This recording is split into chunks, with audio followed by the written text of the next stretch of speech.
নমস্কার, কেমন আছেন সবাই? পারমিতা রান্নাঘর ব্লগ থেকে আমি পারমিতা। আশা করি সবাই ভালো আছেন, সুস্থ আছেন। অনেক দিন ধরে আমি রান্নার রেসিপি শেয়ার করতে পারছি না আমার শারীরিক অসুস্থতার জন্য। সেই জন্য আপনারা প্লিজ কিছু মনে করবেন না। আপনাদের সকলের কাছে আমি ক্ষমা প্রার্থী। আপনারা প্লিজ আমাকে ক্ষমা করে দেবেন। আজকেও রেসিপি শেয়ার করতে পারিনি, কিন্তু সোমবার মহাদেবের বার প্লাস শ্রাবণ মাস চলছে, সেই জন্য নিরামিষ কিছু রান্নার পদ আমি আপনাদেরকে শেয়ার করছি। দেখুন, আমি ভাত করেছি আর নিরামিষের সিম্পল একটা ডাল বানিয়েছি, আর এখানে ভাজা মশলা আর বড়ি দিয়ে লাউয়ের তরকারি করেছি। আর এই যে দেখছেন, এটা হচ্ছে পোস্তর ভুজিয়া। খুব সুন্দর লাগে খেতে, গরম ভাতে খুব ভালো খেতে লাগে।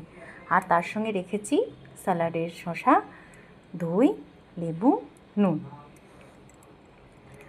নিজের জন্যই সাজাচ্ছিলাম, তাই ভাবলাম আপনাদেরকে শেয়ার করি। এই যে লাউয়ের তরকারিটা দেখছেন, এটা আমি একদম সিম্পলভাবে তৈরি করেছি। বুঝেই নিতে পারছেন যে এতে তেল একদমই নেই। হ্যাঁ, যেহেতু ডায়েট করছি, শরীরটা ভালো নেই বলে, সেই জন্য যতটা কম সম্ভব তেল দেওয়া যায় সেই তেল দিয়েই আমি রান্নাগুলো করেছি। ডালেও তাই, এখানে মুগ আর মসুর মিলিয়ে আমি ডালটা বানিয়েছি, কিন্তু তেল একদম কম দিয়েছি। আর এই যে পোস্তর ভুজিয়াটা দেখছেন, এটা কিন্তু ব্যাপক লাগে গরম ভাতে। আমি এই রেসিপিটাও আপনাদেরকে শেয়ার করব। এগ ভুজিয়া যেমন ভালো লাগে অনেকের, সেরকম আমার পোস্তর বড়ার থেকে পোস্তর ভুজিয়াটা খেতে বেশি ভালো লাগে। তাই আজকের জন্য এইটুকুই, কিছু মনে করবেন না। আগামী পর্বে আমি রেসিপি শেয়ার করব, আর আপনাদের কাছ থেকে অনেক অনেক ভালোবাসা আশা করব। আপনারা প্লিজ আমার চ্যানেলটাকে ফলো, লাইক অ্যান্ড শেয়ার করে দেবেন। আজকের জন্য এইটুকু।